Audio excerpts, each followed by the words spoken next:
around us. Absolutely. Yep. Meanwhile, tracking Idalia, let's get over to Chief Meteorologist Kevin Robinson. Kevin, just hours away from landfall there in Florida.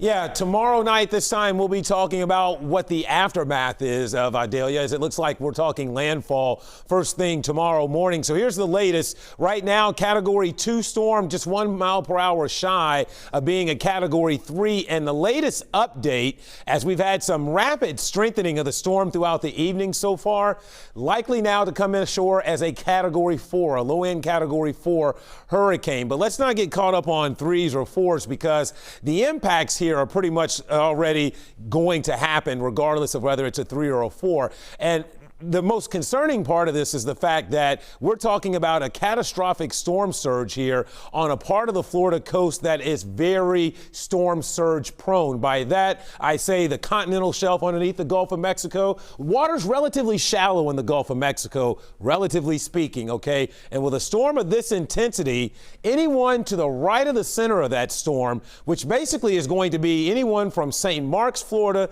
to Cedar Key, Florida, has to be off the coast. There's no way you can really survive this storm on the coast, riding it out with the potential for a 16-foot storm surge. Again, very few of us are over 7 feet tall. Anything twice that high is certainly going to be very, very troublesome. And then you have to add waves on top of that. So that's the type of destruction we're talking about here into the Big Bend of Florida. Obviously, the winds will extend inland some, but the legacy of this storm, no doubt, will be the catastrophic storm surge that it brings to folks along the immediate coastal plain there in the Florida Panhandle. So anticipate that this will likely come in with winds of near 130. Eventually, the track takes it on through Georgia with some hurricane force winds pushing inland before weakening and falling apart. And then eventually the storm goes out into the Atlantic, where it will join Franklin out here and become a fish storm in time. So sustained winds, I should have bumped this up to 130 now is what we're talking about. A storm surge up to 16 feet again. Remember, think about it, that's 16 feet above normally dry ground with waves on top of the 16-foot storm surge.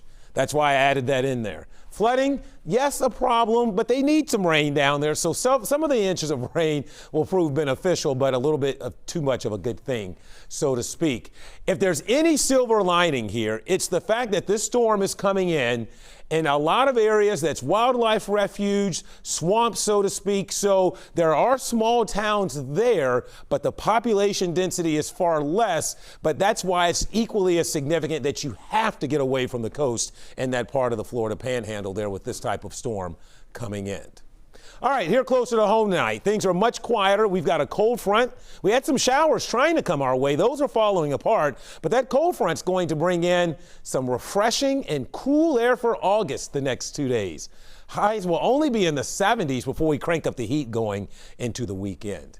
So outside tonight, we're at 66 degrees. Feels pretty comfortable out there at the moment.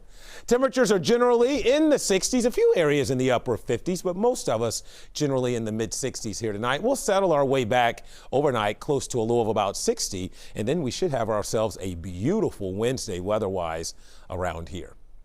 So 60 for a low, probably upper 50s again out there in the burbs. Tomorrow, only 76 in the last week of August with cool breezes. Here's a look at your day planner.